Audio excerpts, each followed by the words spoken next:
Hello বন্ধুরা, welcome back to my YouTube channel. আজকে আবারও আরেকটি নতুন ভিডিও নিয়ে আপনাদের সামনে হাজির হয়েছি। এটি মূলত একটি সিকিউরিটি অ্যালার্ম যে হয় তারই একটি প্রজেক্টের ভিডিও। তো কিভাবে আমি বাড়িতে এটি তৈরি করলাম এবং কিভাবে আপনারা বাড়িতে এই ধরনের একটি সিকিউরিটি অ্যালার্ম বাড়িতেই তৈরি করতে পারবেন, তো ভিডিওটি শুরু করা যাক। তো প্রথমে দেখুন, আমি যে এই প্রজেক্টটি দেখাচ্ছি আপনাদের সামনে, অর্থাৎ এর সামনে যে একটি লেজার লাইট আছে, পরবর্তী দিকে একটি এলডিআর আছে। এলডিআর এর সামনে যখনই লেজার লাইটটা পড়ছে তখন সাউন্ড হচ্ছে না, কিন্তু যখনই এর মাঝখানে কোনো কিছু দিয়ে গার্ড দিচ্ছি, অর্থাৎ লাইটটা যেতে বাধা দিচ্ছি, তখনই অটোমেটিকভাবে বিপটা দিচ্ছে। অর্থাৎ যখন কোনো মানুষ কিংবা কোনো বস্তু কিংবা কোনো জন্তুর এর সামনে দিয়ে যাবে তখন অটোমেটিকভাবে বাজার অর্থাৎ সাইরেনটি বেজে উঠবে। তো কিভাবে আমি বাড়িতে এই সার্কিটটা তৈরি করলাম, তো ভিডিওটি শুরু করা যাক। প্রথমে দেখুন, এটি তৈরি করার জন্যে আমি নিয়েছি এটি হচ্ছে একটি নষ্ট লেজার লাইট ছিল। পরবর্তীতে আমি কি করেছি, যে এর ব্যাটারি এটিকে পুরোপুরিভাবে খুলে দিয়ে একটি 3.7 ভোল্টের লিথিয়াম ব্যাটারি ছোট এর মধ্যে সংযোগ করেছি।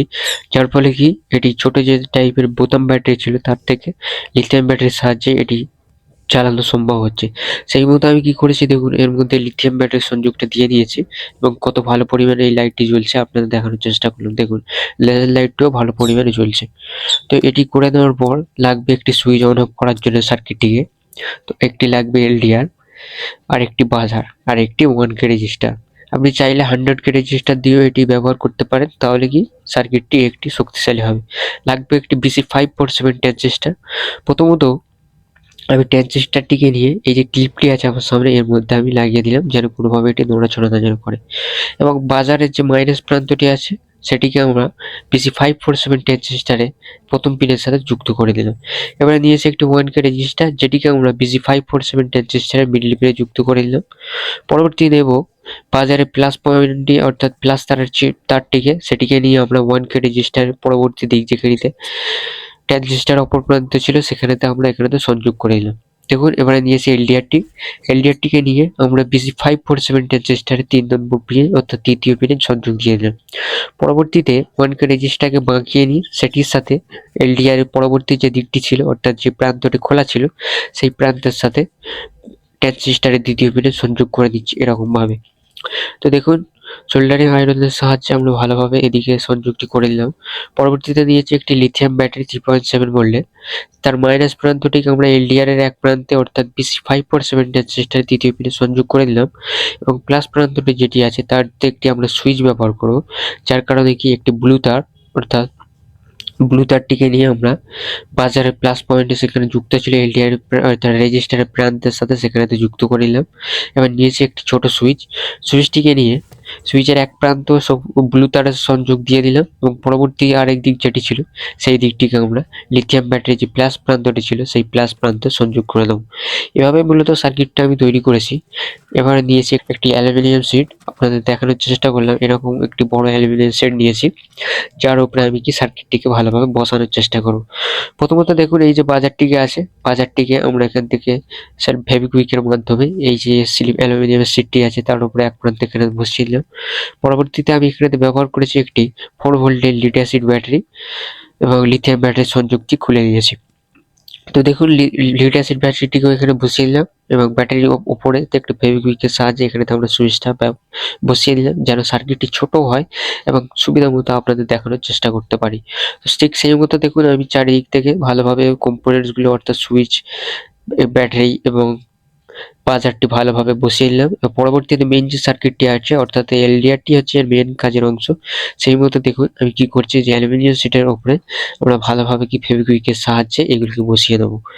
আর খুবই ভালোভাবে বসাবেন আর দেখবেন যেন কোনোভাবে অ্যালুমিনিয়াম শিটের যদি আপনি অ্যালুমিনিয়াম শিটের উপরে এরকম ভাবে করেন তাহলে যে কোনোভাবে না যেন তার সংযোগ অর্থাৎ প্লাস মাইনাস সংযোগে না যেন একসাথে থেকে যায়, তাহলে কি সার্কিটটি নষ্ট হয়ে যেতে পারে। তো ঠিক সেই মতো দেখুন আমি পুরো ভালোভাবে ফেভিকুইকের সাহায্যে চারিদিক থেকে আমি কি করছি, যে এটিকে বসিয়ে দিলাম এলডিআরটিকে এবং ঠিক তার লেজারটি যেমন সামনে বরাবর এলডিআরের যেন পড়ে ঠিক সেই মতো অ্যাডজাস্ট করে আমরা কি করব, লেজার লাইটটিকে এর মধ্যে বসানোর চেষ্টা করব। তো দেখুন অপর প্রান্তে লেজার লাইটটি ফেলেই আমি দেখছি যে লেজার লাইটটির সামনে পড়ছে কিনা। যখনই দেখছি যে হ্যাঁ এই মাঝ বরাবর ঠিক মতো ভাবে পড়ছে তখনই কি করছি, যে ফেভিকুইকের সাহায্যে আমি লেজার লাইটটিকে একবার অ্যাডজাস্ট ভাবে সেট করে দিলাম। তো দেখুন এবারে থেকে আমি কি করেছি, কিছুটা গ্লুগানের সাহায্যে এটিকে ভালোভাবে বসানোর চেষ্টা করেছি এবং পরবর্তীতে আপনাদের দেখানোর চেষ্টা করলাম যে এটি কেমনভাবে কাজ করে। এবার যখন আমি সামনে কোনো কিছু বস্তু দিয়ে গার্ড করছি, অর্থাৎ সিকিউরিটি অ্যালার্মটি বেজে উঠছে। তো দেখুন এটি একটি সাধারণত সায়েন্স প্রজেক্ট বলতেও চলে এবং সায়েন্স প্রজেক্ট আপনারা বলতে পারেন। তো এভাবে আমি সার্কিটটি বাড়িতে তৈরি করেছি। আপনারা কোনো বিজ্ঞান মেলা কিংবা সায়েন্স ফিকশন বিজ্ঞান মেলায় এই সমস্ত ধরনের প্রজেক্ট করে আপনারা দেখতে পারেন। তো সেই সমস্ত ধরনের দিক দিয়ে আমি এই প্রজেক্টটি তৈরি করেছি। একটি ছোটখাটো একটি প্রজেক্ট সিকিউরিটি অ্যালার্ম হিসাবে করতে পারেন। পরবর্তীতে যদি আপনারা চান তাহলে এই প্রজেক্টটিকে চারকোনাকৃতির করে এবং বিভিন্ন ধরনের যে কাঁচের আয়না হয়, ছোটখাটো সেই যে সমস্ত কাঁচের সাহায্যে কি করে প্রজেক্টটিকে আরো বড়ভাবে তৈরি করার চেষ্টা করব। এবং ভিডিওটি এতটুকুই। ভিডিওটি যদি আপনার শিক্ষণীয় কিছু মনে হয় তো প্লিজ চ্যানেলটি সাবস্ক্রাইব করে পাশে থাকুন পরবর্তী নেক্সট ভিডিওর জন্য। এবং আমি নিয়মিত এই চ্যানেলে টেক এবং রিপেয়ারিং জাতীয় রিলেটেড ভিডিও আপলোড করে থাকি। ভিডিওটি যদি ভালো লেগে থাকে পরবর্তী বন্ধুদের তাদেরকেও দেখার জন্য শেয়ার করে দিতে পারেন ভিডিওটি। এবং যদি আপনি পুরোপুরি ভিডিওটি দেখে থাকেন তো আপনাকে অসংখ্য ধন্যবাদ ভিডিওটি পুরো দেখার জন্য। আজকের মধ্যে এতটুকুই, দেখা হবে পরবর্তী করে নেক্সট ভিডিওতে। এবং আপনারা বাড়িতেও চেষ্টা করলে খুবই সহজে এই ধরনের একটি সিকিউরিটি অ্যালার্ম বাড়িতেই তৈরি করতে পারেন সায়েন্স প্রজেক্ট হিসাবে।